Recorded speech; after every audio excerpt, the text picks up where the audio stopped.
Hi, I'm Robert Sumwalt, and I'm the chairman of the National Transportation Safety Board.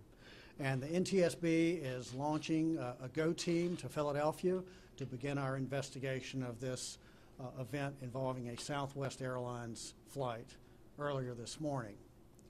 Here's the information that we have at this time. At about 11:15 this morning, Southwest Flight 1380, that's a Boeing 737-700, was en route from LaGuardia to Dallas Love when it suffered an apparent engine failure, in-flight engine failure of the left engine, and subsequently diverted into Philadelphia.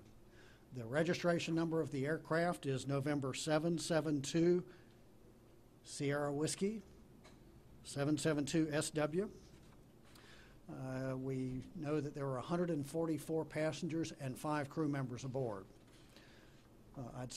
We do know that there have been injuries, and we would like to offer our condolences to all of those who've been affected by this event.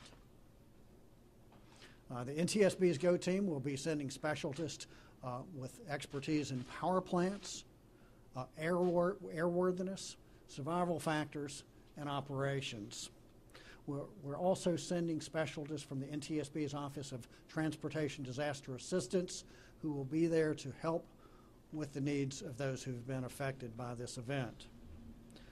It's our understanding that the recorders have been secured, and they should be flying back on the same airplane that we're going up on. They should be back in Washington tonight. We expect a preliminary readout of those recorders in the NTSB's lab in Washington this evening. We expect to arrive in Philadelphia around 4:30 this afternoon, and we will begin our immediate investigation, examination of the engine and the damage to the fuselage. The engine will be ultimately shipped off-site, where we can do a detailed examination, teardown of the engine. We expect to release factual information from Philadelphia once we get up there. We're just now beginning our journey. This will be an extensive investigation, and we do expect to release information once we're in Philadelphia. We certainly don't have a lot of factual information to report at this time. Follow us for the latest information, for our latest media interviews. You can follow us from Twitter. Our handle is @NTSB_newsroom, or at our website, www.ntsb.gov.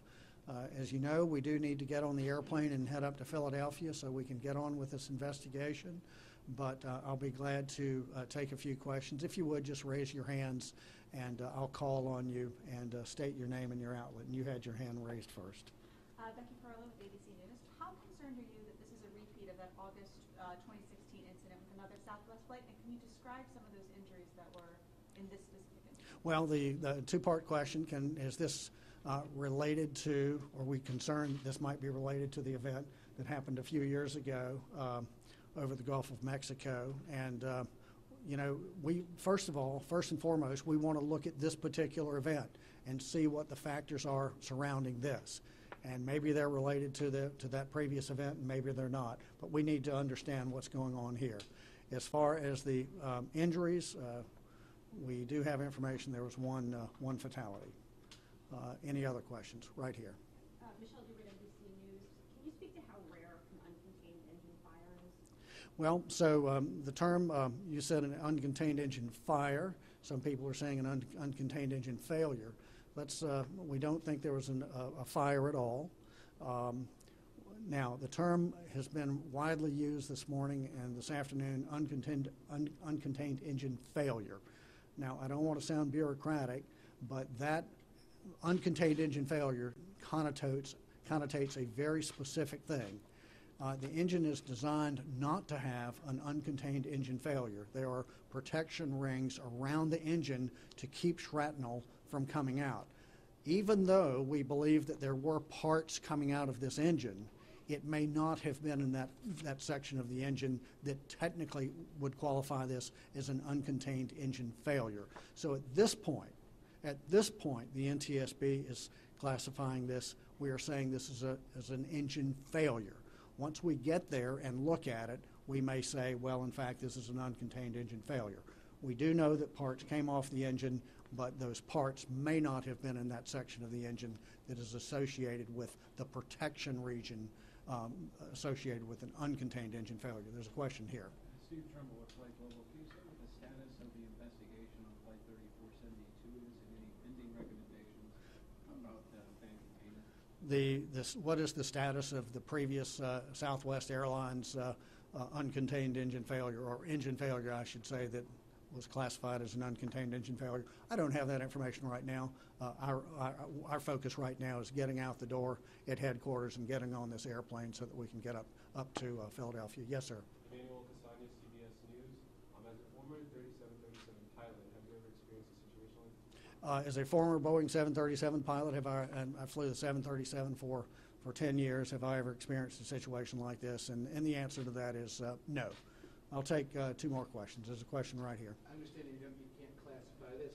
How unusual is an uncontained engine failure versus how unusual is a mid-air Yeah. generic engine? Great question. So even if this is not an uncontained engine failure, how frequent does the NTSB see what we technically do qualify as an uncontained engine failure? And the answer to that is about 3 or 4 a year. And not all of those involve U.S. carriers. In late fall, there was an A380 that had an uncontained engine failure over Greenland. That was not a U.S. carrier. So we see about 3 or 4 of those a year. There's one last question. I'll take it right here. Yes, sir. We understand there was a proposed airworthiness directive involving this model of engine. What can you tell us about that? Yeah. So what can I tell you about a proposed airworthiness directive on this engine? Now, the engine is a CFM 56 engine, which is a very widely used engine in commercial transport. And the CFM 56, there are various iterations of that. And so I can't say exactly what that airworthiness directive might have applied to at this point, but that will be part of our investigation. Again, we're just now getting together and heading up to Philadelphia. So those types of things we can go back and look at down the road. Our focus now is to get up to Philadelphia so that we can collect the perishable information, the information that goes away with the passage of time. So my commitment to you is that while I'm on scene, we will be releasing information as we know it. If we have something tonight, we will have a media briefing. If we don't, we won't have it. But we do plan to release information as we hear it. I want to thank you all very much for being here. We are going to get on the airplane now and head up to Philadelphia. Thank you.